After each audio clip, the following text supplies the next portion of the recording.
What is going on, guys? It's Sebastian here. In this video, I'm going to go through how I found a product that last year I scaled to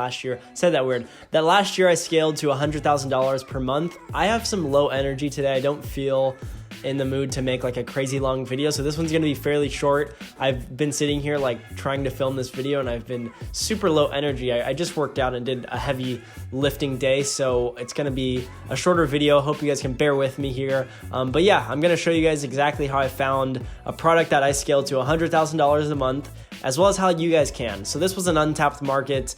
Basically, I got a DM from an Instagram account that was one of my subscribers, and he's like, yo, Seb, I have this cool product. I think we could scale to like mils a year. And I was like, all right, cool, let's check it out. So I signed an NDA, obviously, and we went through the product. I was like, whoa, dude, how did you find this? Because it was a cool product.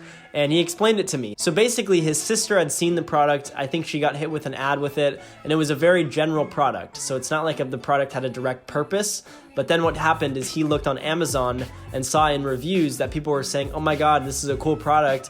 I bought it for this specific reason. Like, I bought it to do this, when in reality it was just something general. So like, let's say, I don't know, let's say a light box. A light box is used to do general stuff with just like taking photos of, I guess, products and other stuff like that. But you could sell that directly to dropshippers and say like, hey guys, I have this product that you can use to make good product photos for your Shopify dropshipping store. You can set up a store like that. Now, I don't recommend that. I'm just trying to give you guys an example. It was a general product and we made it into a niche product because we didn't even create the need. The need was already there. We kind of just saw it on an Amazon review. They were like, hey, I bought this product and I use it for this exact reason, and it works and it's a cool product. So we ran with that and ended up scaling it to over $100,000 per month. The most we got it up to was like $8,000 a day. And it was pretty freaking cool that we were able to do that with a product that had no signs that it was selling really well, other than Amazon, which normally people don't do. Normally people check AliExpress and they find videos on Facebook of the product already being sold. And then from there, they're like, okay, it's selling well. But yeah, we just checked Amazon, saw a general product was selling well, and then we sort of put it in a niche, and then we sold it and, bundled it and I guess marketed it as this product that goes for this niche.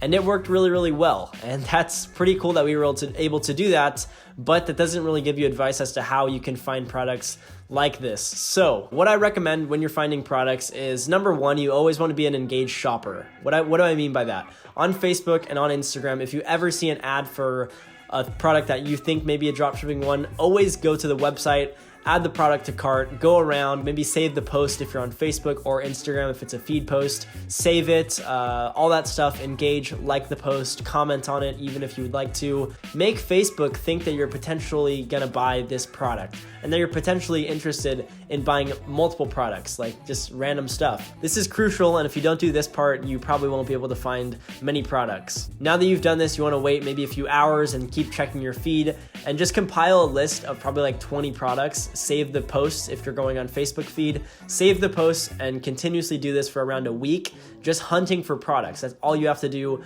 Look for products that may sell well that are being marketed right now. After you've gone through a week of finding products that potentially could sell well, wait another few days, and then go through the list and go onto the Facebook pages of each and every product that's being promoted and check their Facebook ad transparency, which is going to be showing you all the ads that are currently running. That is going to give you a sign of if they're going to sell well, if they're still being promoted, or if they're not. So if they're not selling still, if there's no ads being ran, then the product may not be selling well. If they are running a shit ton of ads and it's to the point where they have like 100+ ads running, that's a good sign that the product is being scaled. Another good thing you can do is track bit.ly links. This is something I do heavily. So if I see an ad is using a little bit.ly shortener link, you can copy that link and then paste it into your URL search bar, add a plus to it, and it'll give you the analytics of the actual link, telling you exactly how many people have clicked on the link in a specific day for the past, I think, for the time the link has been alive. That is another great way to see when the product is being scaled, because if you see it going like this and starting to grow or maybe double in clicks every single day, that's a really good sign. If you see it being stagnant, like just random, maybe 10 clicks a day, 30 clicks a day, anything less than 1,000, you're normally not going to be seeing a product like that doing big numbers, because let's just say they can make $1 per click. If you're getting 1,000 clicks, that's going to be $1,000. If you're only getting 50 clicks, let's say that's only $50.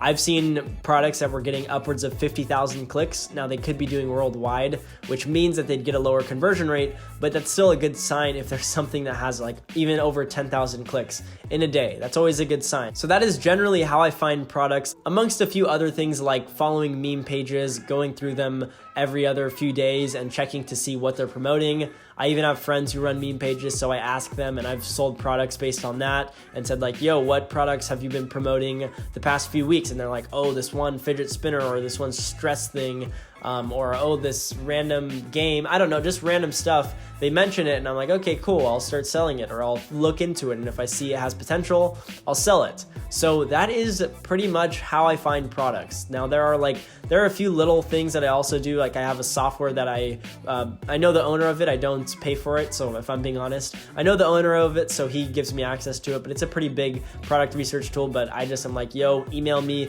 products every week, and he emails me a list of like 50. So it's pretty badass. Sends me like the Facebook ads, the AliExpress link, a link to the Shopify store, everything like that. And he plugs me up pretty big time. So that's dope that I'm able to do that. But I think that's about it. Hope you guys did enjoy. If you did, smash that like button. Click that subscribe button below if you haven't already. I drop videos every day on dropshipping amongst a few other things. But yeah, I think that's about it. If you have any comments or video recommendations, you can drop those in the comment section below. But other than that, I will see you guys in tomorrow's video. Peace.